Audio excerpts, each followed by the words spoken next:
Hello, Robin Elliott here with something brand new for 2025. Now, over the years, myself and Jane Hardy have been writing theatre reviews, but now you can actually see and hear what we think of various theatre productions. I suppose, Jane, this is really a podcast, isn't it? I suppose it is a podcast. So let's begin with the first big production of the year. Maggie Muff is back. She's back on stage at the Mac. And of course, this is a character created by Leesa Harker and starring Caroline Curran as Maggie. We've already seen 4 hugely successful shows, but now those 4 shows have all been condensed into one. I was there on the opening night, and there was well-deserved standing ovations.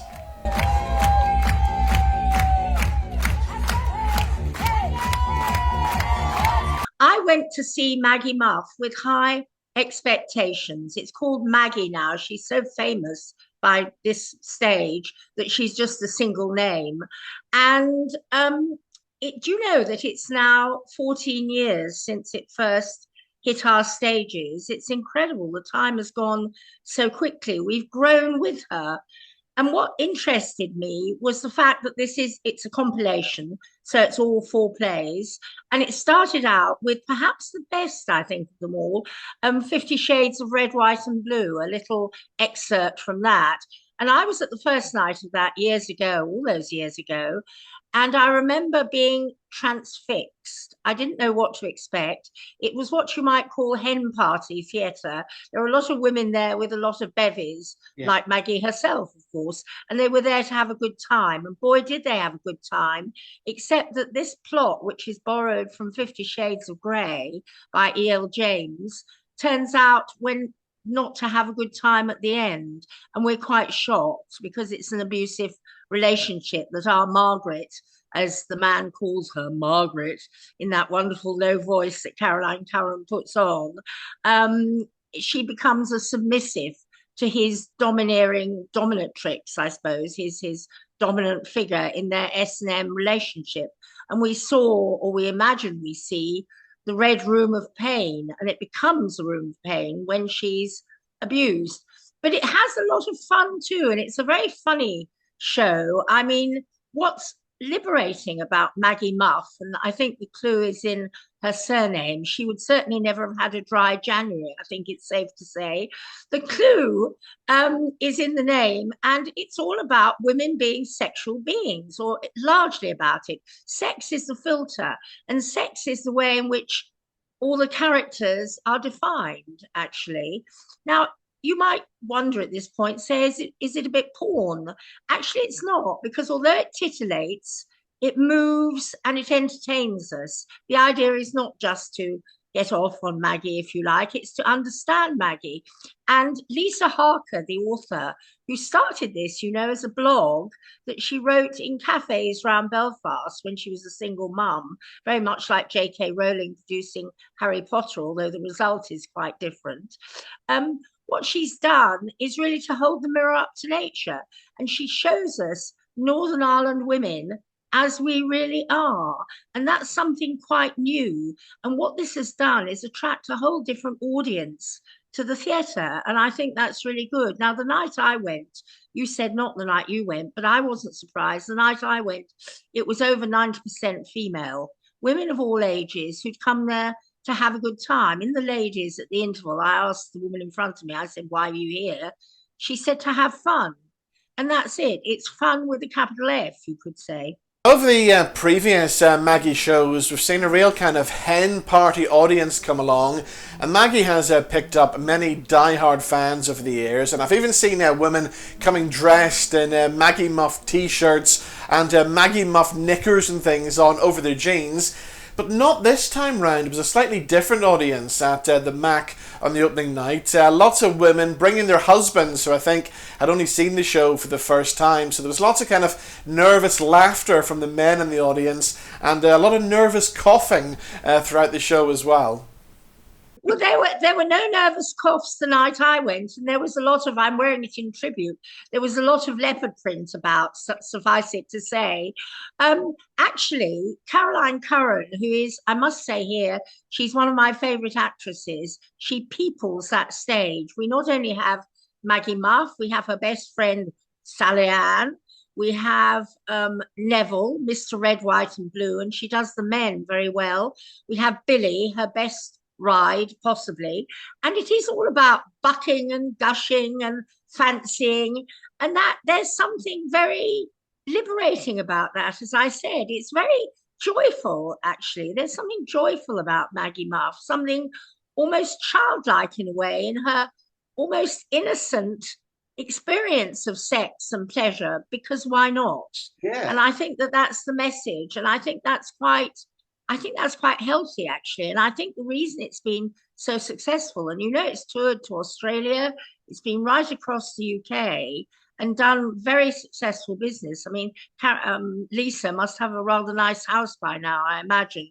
um the reason it's so successful is because it is liberating and it portrays women as we really are. And I think that is an important message. And there's something very entertaining, liberating, because why shouldn't women instigate relationships? Why shouldn't we take the lead? Let's talk about Caroline Curran. Of course, it is a one-woman show. She's on stage for the whole time. I love the way she does the transformations between the characters. It just shows what a great performer and actress she is, and also what a great comic timing she has as well. But the show is actually very physically demanding and emotionally demanding as well. So by the end of it, she must be absolutely exhausted. She must be very fit in the old sense. And also it's moving. I think we need to say that her daughter Prosecco, and I remember laughing when I first heard that name. I thought it was quite wonderful. I don't know if there are any real babies called Proseccos now, but there ought to be. Prosecco has her own baby. So Maggie Muff becomes a granny. Yeah. This is truly the end of an era, and she becomes menopausal, and that really is the end of an era, the end of everything. We hope not, we hope not. But I think that yes, Caroline Curran is outstanding in this. She always has been, and she does the serious stuff very well. Because as I said earlier, there is a very portrait of a very abusive relationship. And she does that very well. She does the pain of that extremely well. And then she goes to Benidorm. Well, of course she does, on a fairground with Sally Ann and various other accoutrement friends. And she meets Deirdre, the new squeeze, literally, of Mr. Red, White, and Blue. And she helps her out, and she helps her out of a relationship. And that shows sisterhood. Now, apparently, I learned from Martin Lynch, who directed the original Maggie Muff plays, that Leesa Harker actually describes her work here as feminist. I think that's pushing it. But there's no doubt that women are strong, and Maggie Muff is a survivor. And that is another message that comes across very strongly. And I think that's something that can lift us all up, because she has very little money. She's on the brew. She's finding life tough, and as a single parent. But she has a smile on her face, and she keeps going. I think that's the thing. She keeps going, as indeed the character has kept going until now. Let's talk about some of the standout moments in the show. For me, it's got to be the Dirty Dancing scene. The way they use some of the lines from the classic 80s Dirty Dancing movie is just genius. And then, of course, you've got the whole big dance scene as well. And the music is done well throughout. I agree, the Dirty Dancing sequence came off brilliantly. But what I loved was that they used that record that those of us are old enough to remember from when we were very young, Je t'aime, moi non plus, that kept belting out whenever there was a sex scene. And let's face it, it is mainly sex scenes strung together with bits of other stuff. And so we heard Je t'aime an awful lot. And that was a happy memory, actually. And coming back to the music, my good friend Peter Cunha and Dee Ream get a mention in the show, along with Professor Brian Cox as well. Yes, he does with Brian Cox, and we all love Brian Cox and his big lips. Yes, we do. Not to mention his brain, actually. You know, didn't they say the brain is the key erogenous zone? And I'm sure Maggie would agree with that. Well, maybe she wouldn't actually. Now, I was there for the opening night of Maggie, and I have to say it was a very well-behaved audience. There weren't too many women who'd been on the Prosecco since lunchtime turn up. But I know, Jane, when you were there last night, there was a heckler in the audience. I had a different experience. Yes, there was a woman in the front row, and she had one of those very loud laughs to the extent that it distracted from the performance because we were then listening to her laughing and we were laughing at her laughing rather than laughing at Caroline Curran's performance, ballsy and gutsy performance. And towards the end, and we were about to come to a very moving conclusion where Prosecco finally allows her mum into the Labour ward, and it's the whole new generation thing, and it is moving. This woman was cackling away and wouldn't stop and was talking. So Caroline Curran really took her on in the manner of a good stand-up who's dealing with a heckler. She said, "Do you want to hear the end of this? It's only 5 minutes, or do you want to leave?" And this woman piped down, thank God, and we had the finale. Now, this is a part of the podcast where we have to give our overall scores for the show that we've seen. Usually we do something like use the star system, but this time round, because we are talking about the Maggie Muff show, we're going to score out of 5 pairs of Maggie Muff knickers. Alright, so I'm going to go first.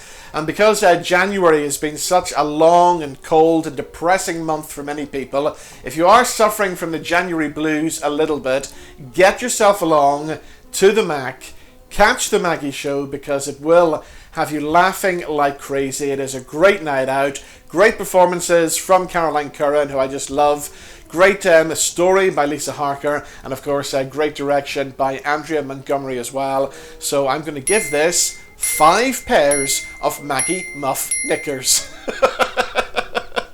I must buy some, Robin. Big leopard print knickers in my case, of course.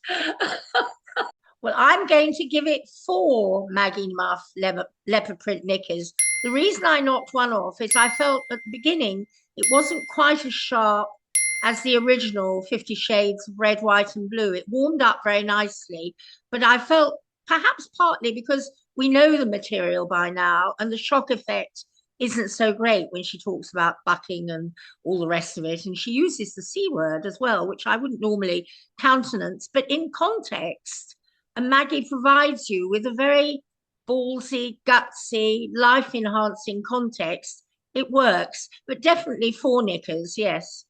Brilliant. Now, we also caught up with Caroline yesterday at the Grand Opera House. Now, Caroline's got to be one of the busiest working actresses around at the minute. She did a show in the Mac just before Christmas, then the Maggie show, and now she's getting ready to go into the new Martin Lynch play as well, which is called Thursdays with Elvis. Yes, she is. And I can't wait to see her in that. And also the woman, her name eludes me, who plays Orla, the single mum. I think that's going to be wonderful. And I can't wait to see the guy who plays Elvis, actually.